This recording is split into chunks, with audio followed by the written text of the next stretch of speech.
Om Namo Bhagavate Vasudevaya.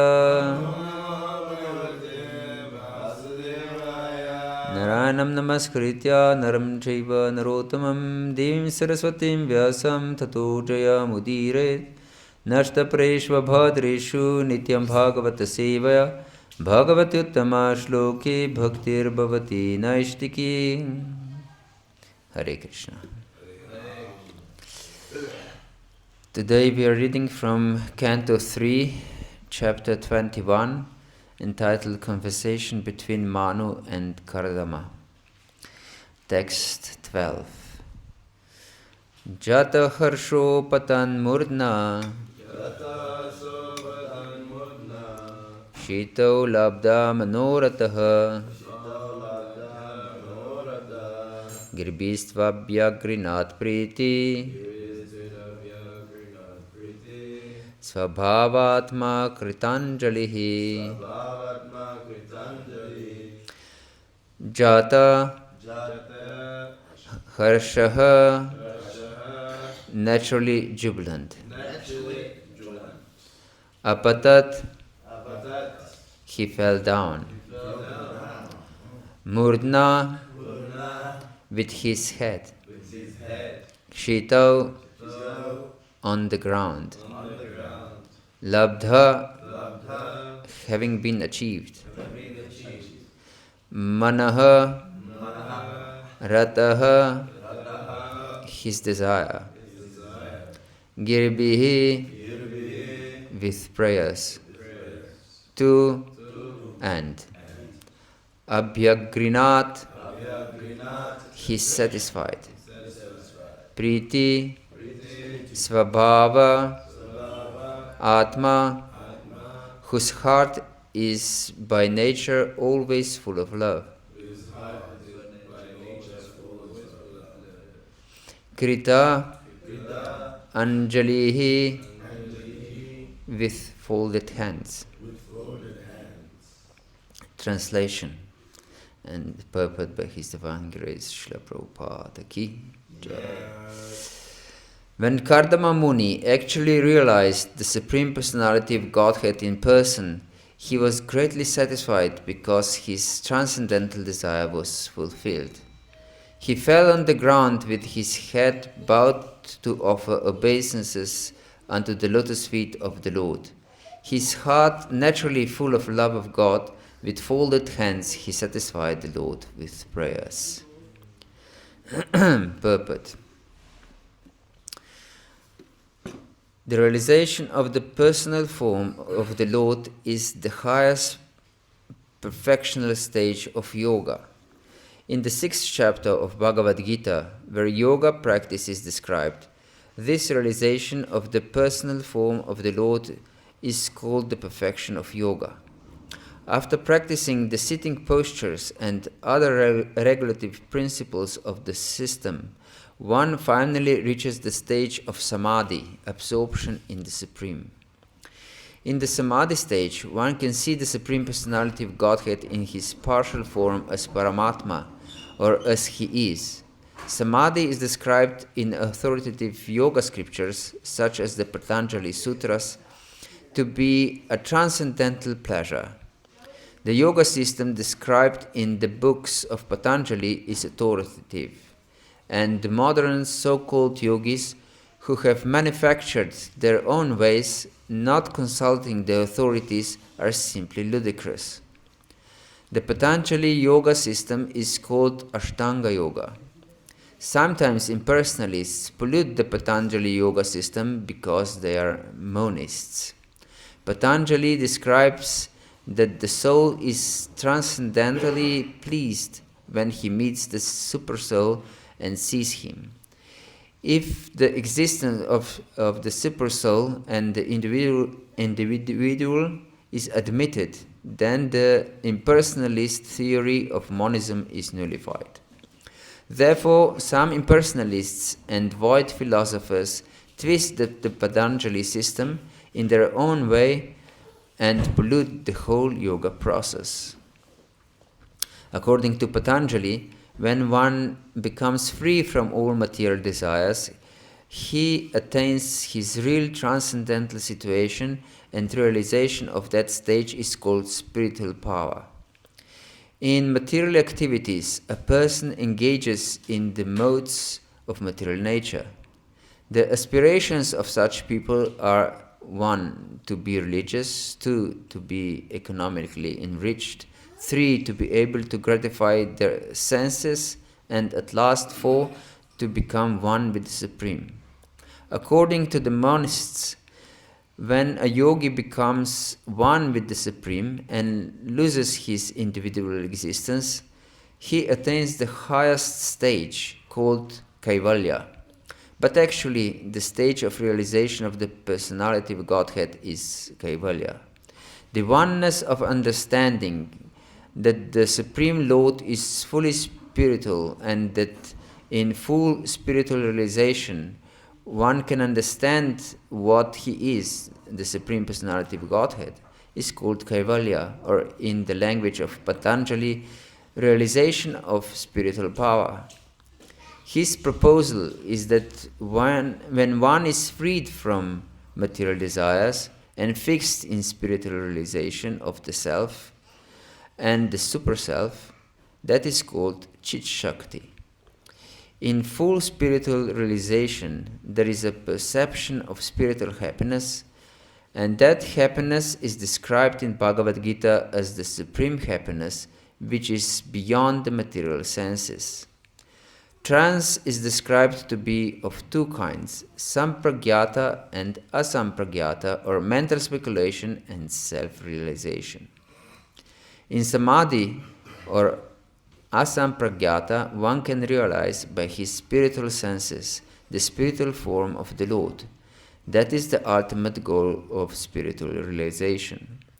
According to Patanjali, when one is fixed in constant realization of the supreme form of the Lord, one has attained the perfectional stage as attained by Kardama Muni. Unless one attains this stage of perfection, beyond the perfection of the preliminaries of the yoga system, there is no ultimate realization. There are 8 perfections in the Ashtanga yoga system. One who has attained them can become lighter than the lightest and greater than the greatest, and he can achieve whatever he likes. But even achieving such material success in yoga is not the perfection of the ultimate goal. The ultimate goal is described here. Kardama Muni saw the Supreme Personality of Godhead in his eternal form. Devotional service begins with the relationship of the individual soul and the Supreme Soul, or Krishna and Krishna's devotees. And when one attains it, there is no question of falling down. If through the yoga system one wants to attain the stage of seeing the Supreme Personality of Godhead face to face, but is attracted instead to attain of some material power, then he is deterred from proceeding further. Material enjoyment, as encouraged by bogus yogis, has nothing to do with the transcendental realization of the spiritual happiness. Real devotees of bhakti-yoga accept only the material necessities of life absolutely needed to maintain the body and soul together.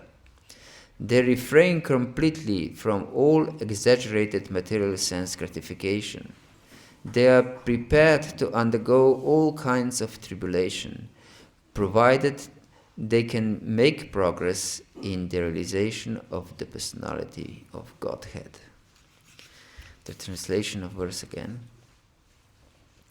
When Kardama Muni actually realized the Supreme Personality of Godhead in person, he was greatly satisfied because his transcendental desire was fulfilled. He fell on the ground with his head bowed to offer obeisances unto the lotus feet of the Lord. His heart, naturally full of love of God, with folded hands he satisfied the Lord with prayers. Hare Krishna. This is interesting verse, how Kardama Muni actually realized the Supreme Personality of Godhead in person and was full of joy and happiness and bowed his head at the feet of the Supreme Personality of Godhead. Naturally full of love of God, it's explained. And this is in fact what we're all searching for. Most fulfilling, most perfect, most loving relationship. And therefore, Sutta Goswami in the beginning of Srimad Bhagavatam explains, Savaipam sambharo dharmo yato bhaktira dukshaje ahaitukya pratihata yatma suprasidati. That Atma, the self, can become suprasidati, perfectly, completely happy, only by ahaituki bhakti, unconditional love, unconditional loving service, unconditional loving relationship with the Adokshaja, with the Supreme Personality of Godhead, who is only perfect personality. We all have some defects, especially in this world. So no relationship can be satisfying and fulfilling in this world in full sense. So therefore everyone who is searching for some fulfilling relationship in this world, if he doesn't try to develop this relationship with the Lord, he is dissatisfied. Yes. So there is so much conflict in this world, which stem only from this lack of fulfilling relationship. Yes. Because people want to have perfectly loving relationship, but they do not have, even if they try so much. And here we can see that impersonalists want to attain Kaivalya, and they interpret Kaivalya as losing of individuality and becoming one with the Supreme. But actually Kaivalya, as Prabhupada explains, is to be one with the purpose of the Lord, one with His interest, that we are completely in line with his desire. And this Kaivalya, or oneness, is so attractive, and in this world is represented by sex desire. It is the ultimate Kaivalya of this world. Yes, therefore it is so intoxicated for every man and woman. Yes.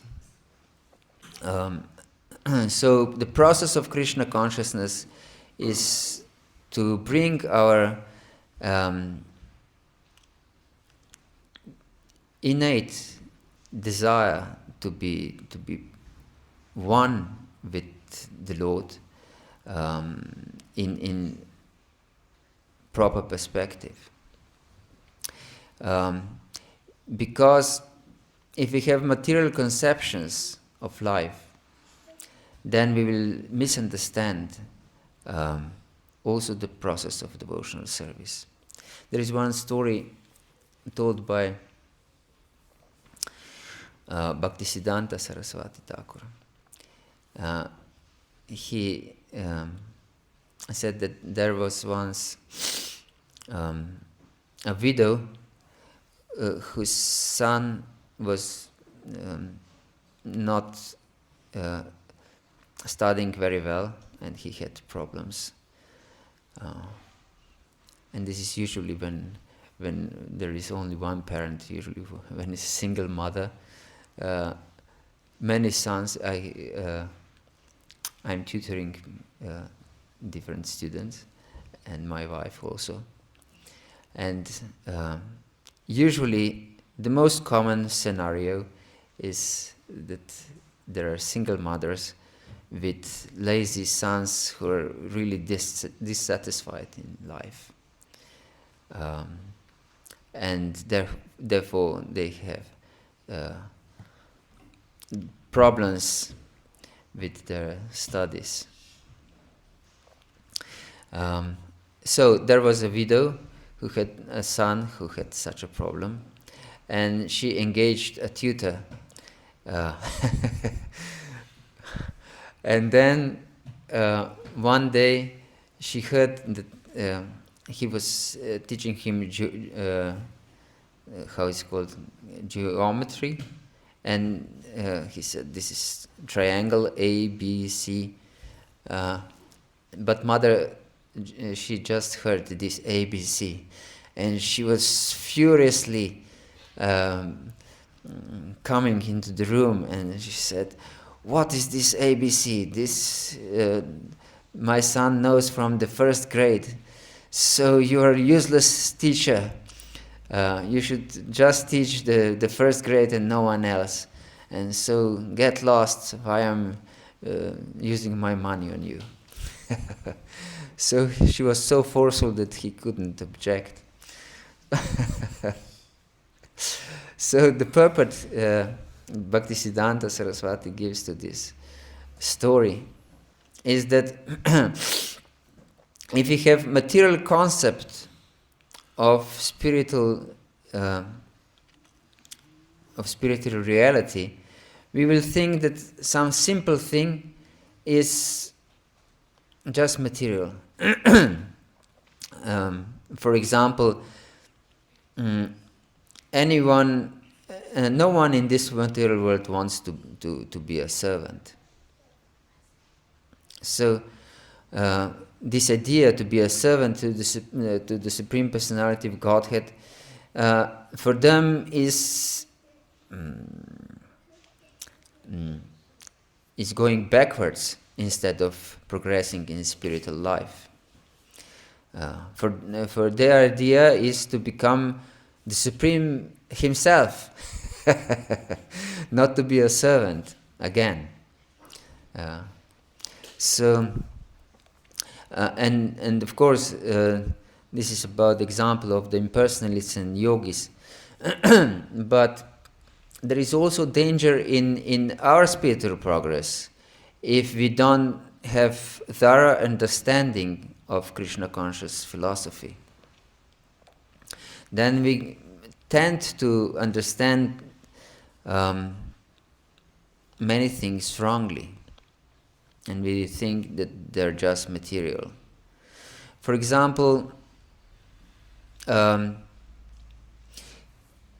is recommendation of fasting on Ekadashis. And once on Ekadashi I was serving prasadam in the temple, and there was a queue of devotees, and one devotee asked another one, would you like to have pizza? And he said, but today is Ekadashi. And he said, don't be such a fanatic. So we can understand, we can have completely wrong attitude and understanding of philosophy. Or fasting on appearance days of the Lord. I've heard many times, maybe you have also heard, is that there are some devotees who think that this is just for the neophyte devotees, but I'm so advanced that that I don't need to follow everything really as it is recommended, because bhakti is beyond these dry austerities. Have you heard such thinking before? Sorry? Yes, Sahajas thinks like this. But there are also ISKCON devotees are thinking like this. Yes. So we should know what is the process. Or they can maybe also more subtle misunderstandings of philosophy. For example, the idea if as long we are impure, we cannot follow the process of pure devotional service. This is one of misunderstandings. Because, as we explained some other day, our sadhya, our goal, is dependent on our sadhana. So, if we don't practice pure devotional service, we can never achieve pure devotional service. So, sadhana by itself means that we are not pure now. Otherwise, we would achieve the perfection already.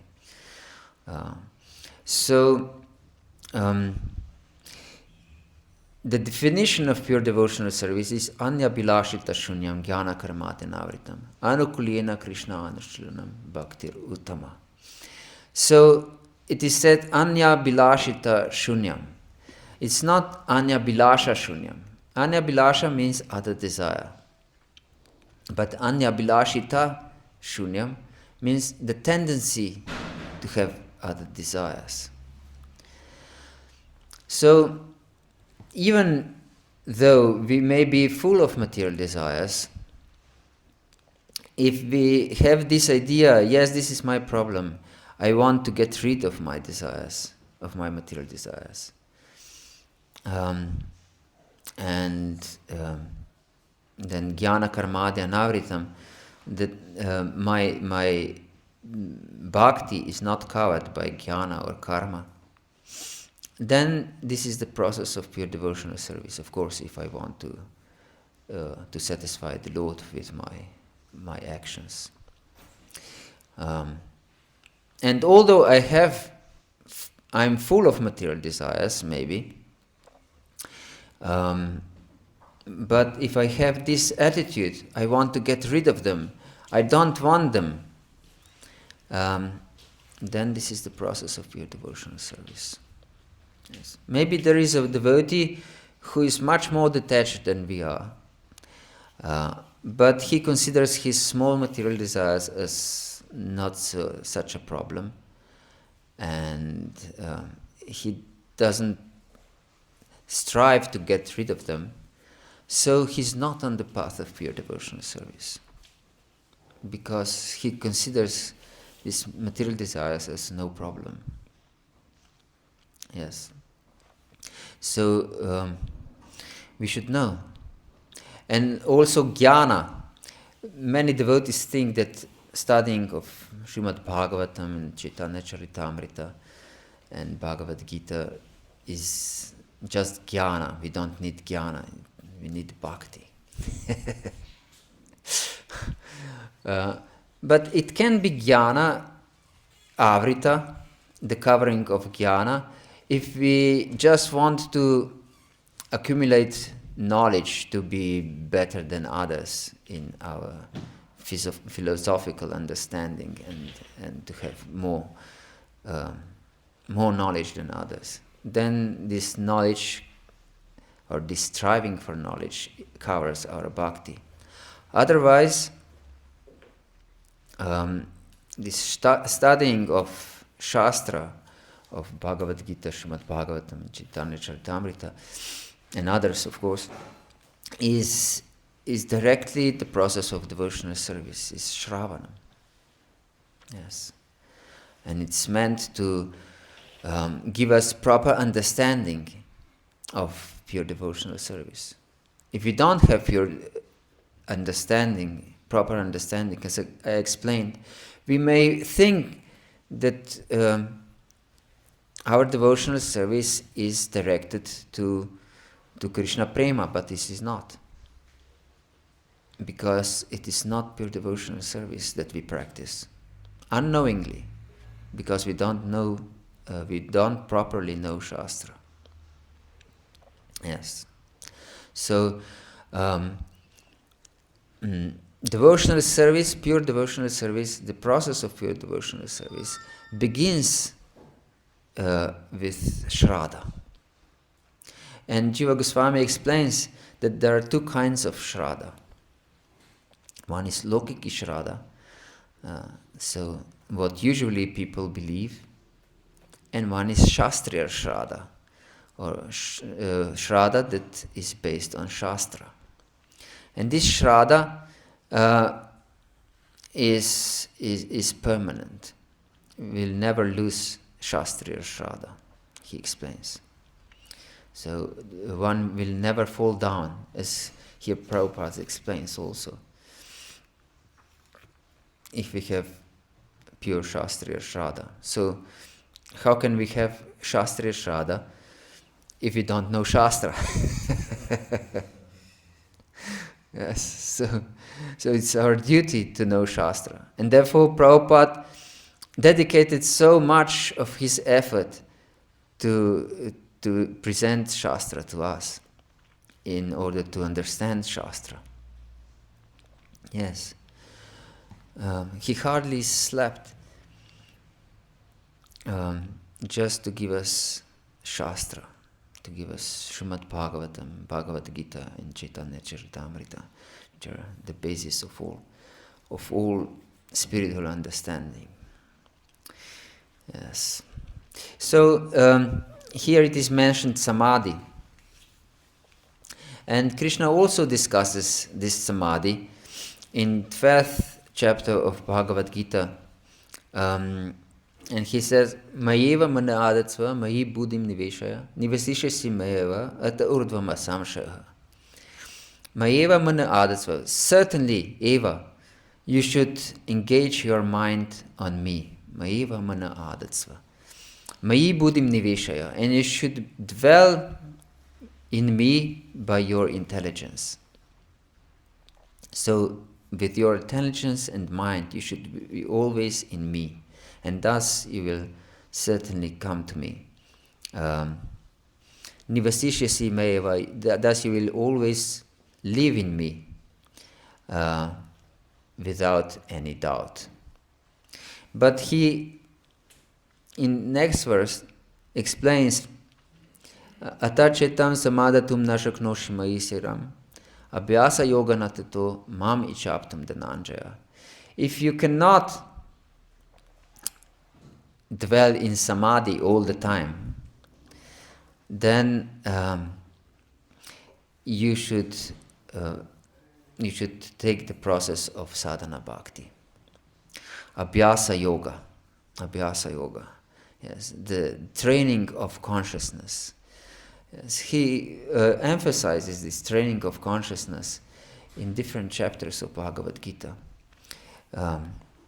So it obviously very important, because our natural tendency is to think of material world, of material matters.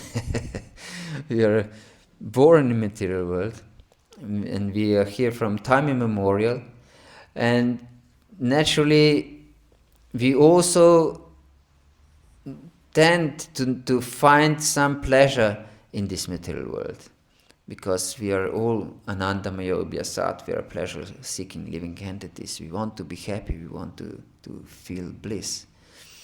So we are accustomed from time immemorial to seek pleasure in this world. So in order to redirect this natural tendency, we have to have mind drill, as we can say, like military drill. or like if you play some musical instrument, you also need drill that then your fingers or whatever you do will go by themselves on the right notes. Isn't it like this? You're a musician, and many others also. So, if you want to practice something, you have to practice and practice and practice. Repeat the same thing many times, that it comes into your heart, and then the fingers are going alone without any consideration. So we need such a drill of our consciousness again and again and again. Then it will naturally go towards Krishna.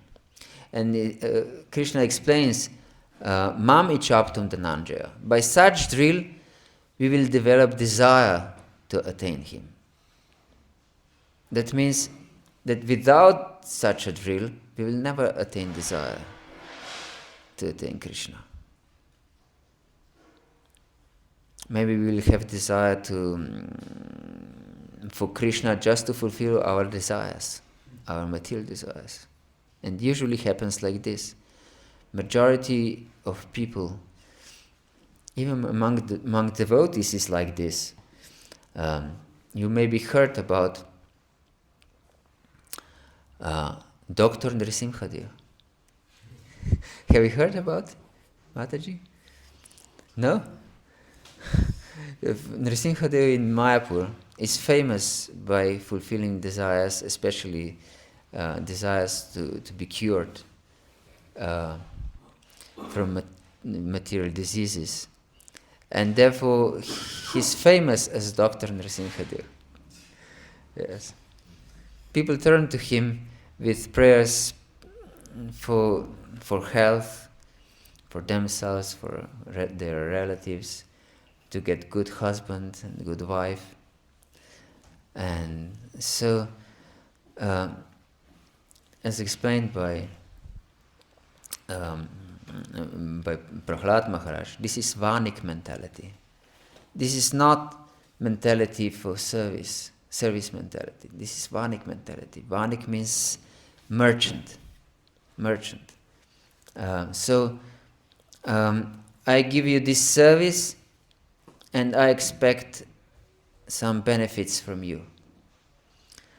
And if I don't get these benefits, then I lose my faith. Or I don't like you anymore. I will stop my worship, or I'm fried with you, or anything like this. So, and this comes by misunderstanding philosophy. And I had once I had some court case, and there was one senior devotee who advised me to perform yagya to win this court case. And he even gave one example of one spiritual master, one even more senior devotee that he advised in such a way to his disciple. So, of course, I didn't take this advice very seriously because it's not proper, it's not pure devotional service. Krishna, even if I win this cause or lose this case, it's Krishna's mercy either case. And it's most beneficial for me. Either I lose it or win it. So we should have this proper understanding, and we cannot have this proper understanding without proper studying of Shastra and associating with those who we at least believe that they have proper understanding and proper attitude.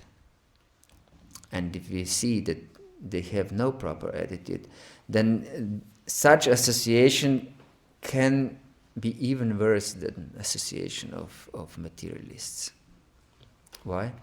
Because they we naturally trust the devotees.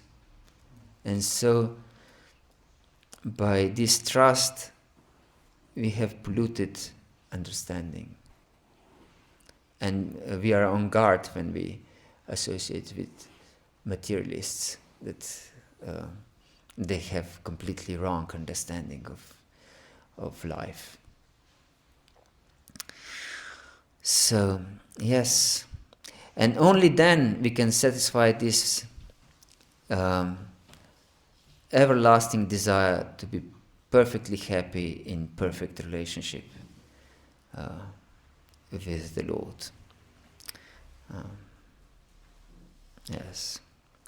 Hare Krishna.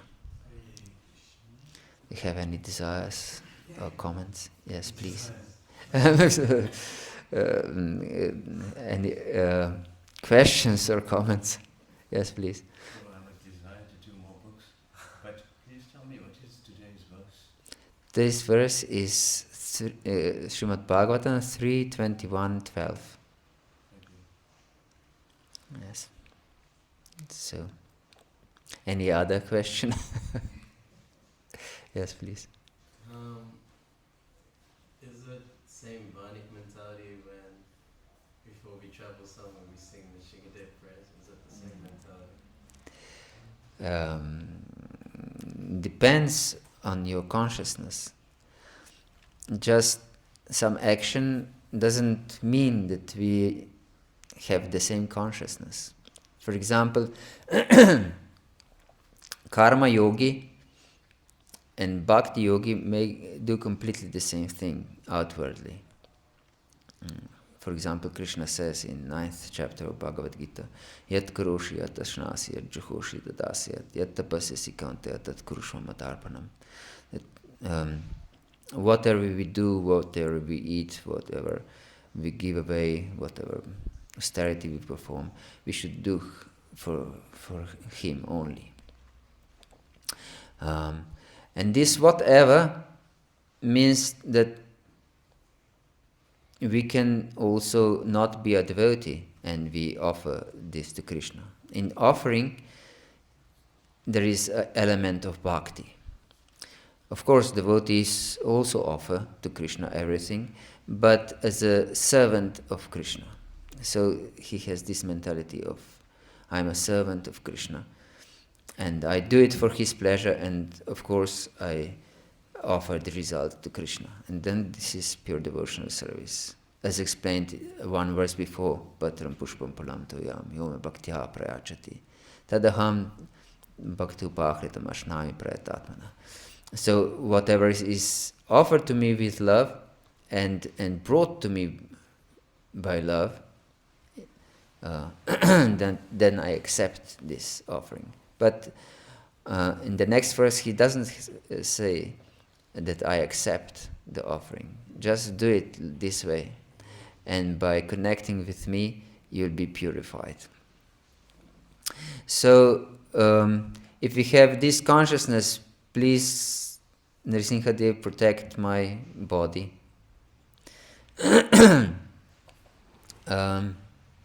Then this is Vanik mentality. But if you have the consciousness, I'm your servant, and please purify my heart that I can serve you in proper mood, this is bhakti mentality.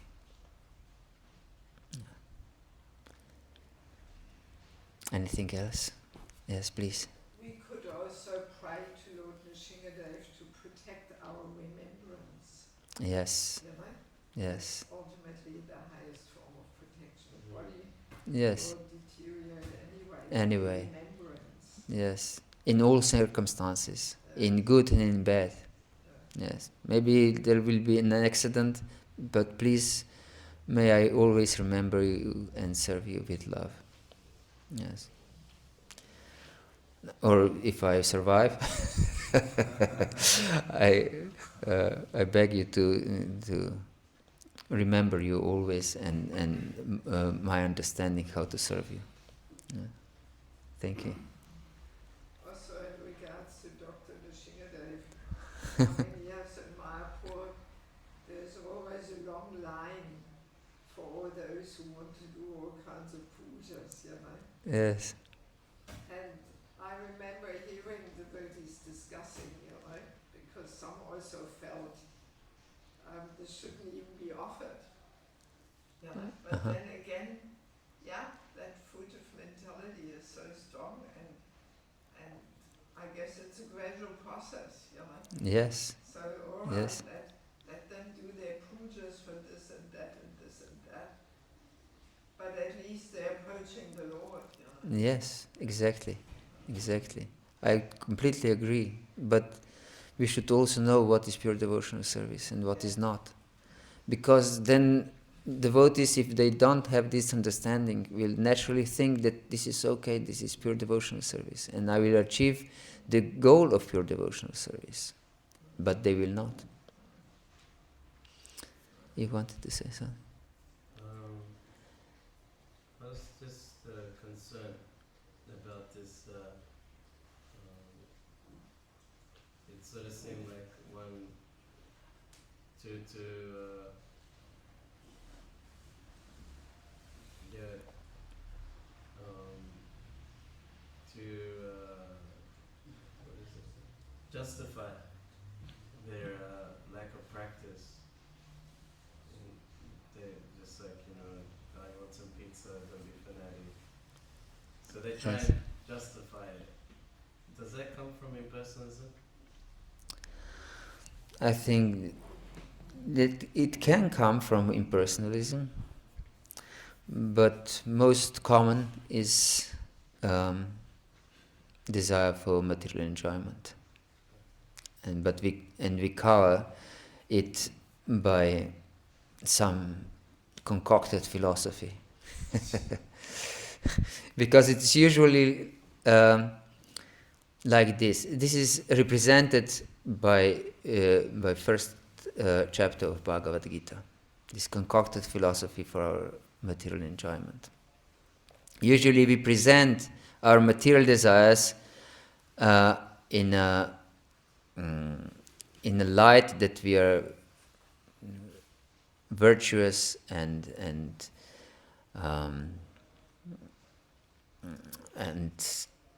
with have proper understanding, and in this way it should be done, really, everything.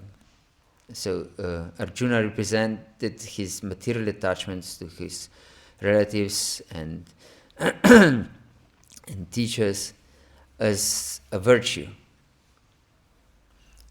not as his defect or his weakness. So if we have such material desires, we usually don't present them as weaknesses, but as virtues. And we list different virtues. Why is like this good? Isn't it like this? Yeah. So,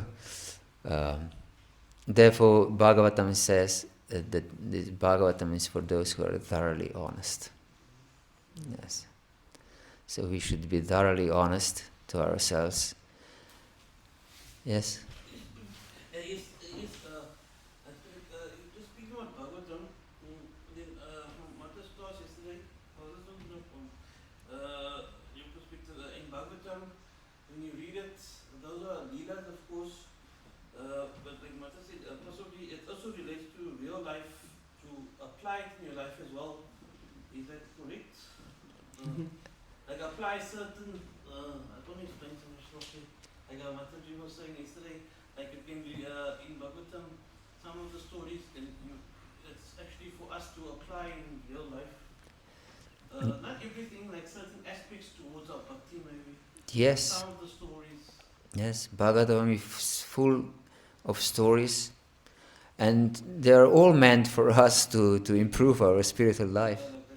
They're not just to entertain us or I don't know what other purpose can be also there, but they're all meant for us to purify our consciousness, to get more and more attracted to the Lord, and to apply in our life their teachings. Yes. Therefore, one example, Bhaktivinoda Thakur gives a list of different anarthas that are represented by demons in Vrindavan. And therefore, these stories are not just there to either entertain us or to know what is the story of Krishna's life, but also to apply this knowledge to get proper understanding and to get purified of our anarthas, which prevent us to connect with Krishna. Yes. Thank you. Anything else? Yes. This concocted philosophy and portraying oneself as being virtuous. So it seems like one fools themselves, even if you believe your own concocted philosophy, and not just trying to lie to others. So how do you get out of that mentality? Usually, deep in our heart, we know that we are fooling ourselves. Usually. But we lie to ourselves. We know that we are lying ourselves deep in our heart, but we lie ourselves and we lie others. But and this is this becomes clear when we hear the proper philosophy. If we are averse to proper philosophy and we try really hard to defend our stance, then this is the sign that we are just cheating ourselves and others. But if we are sincere, if we hear the proper philosophy, we are grateful and it's enlightening for us. Oh, really? I was misguided. Yes.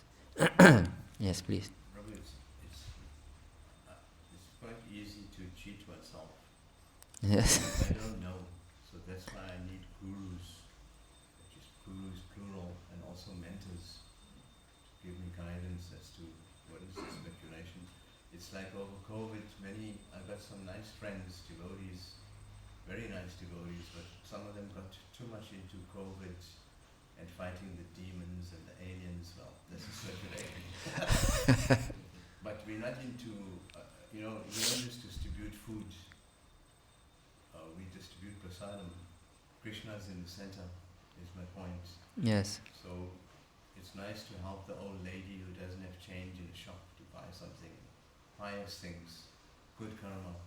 But Krishna must be in the center. Yes. Or else it's just actually fruitive activities, just good karma. Yes. And what is the question? Or is it just comment? It's a comment, yes. Yes. Okay. Thank you. So yes, we should put Krishna in the center of all our activities, of all our understanding. And we should be humble enough that we should know that we are not the philosophers. And no one is philosopher. Krishna is philosopher. And he, Bhagavatam itself is saying, Dharmam tu sakshat bhagavat pranitam, nave vidur nrishayo napidava, nasita mukhya asura manusya, kutono vidyadara sharanadaya. That no one knows what is Dharma. Just Krishna. Dharmam tu sakshat bhagavat pranitam. Krishna established Dharma, and the Mahajanas know,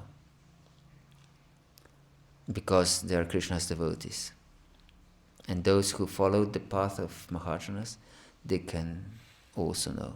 Mahajano yena gata sapanta. Yes. So we should know what is proper and what is not according to Shastra and Mahajanas. Okay. Thank you very much for your attention. Srila Prabhupada ki jai, Gaura Bhakta Vrinda ki jai, Nitai Gaur Premanande. Please accept my